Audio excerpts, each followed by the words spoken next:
Tuliaisia. Vikin kumisaappaat lipsahtivat liettyneessä pihassa. Apu tuli vahvoista käsistä vyötäröllä. Se oli lähellä, Kristiina totesi. Viki nielaisi.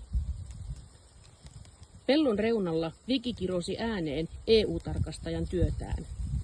GPS-yhteys pätki ja taivas musteni. Vesipisarat kasvoivat rankkasateeksi. Tuu mönkkärin kyytiin, Kristiina, tilan emäntä, huikkasi. Saunatuvan ovi kävi. Viki kuivasi hiuksiaan toinen pyyhe lanteilla. Yllättäen hän kannatteli läikkyneestä marjamehusta märkää, mutta lämmintä naisvartaloa. Kosketus kuumotti alemman pyyhkeen alla. Kristiina hymyili ja lähti. Illalla Viki pyöriskeli sängyssä. Päivän tapahtumat vilistivät mielessä. Käsi eksyi boksereihin.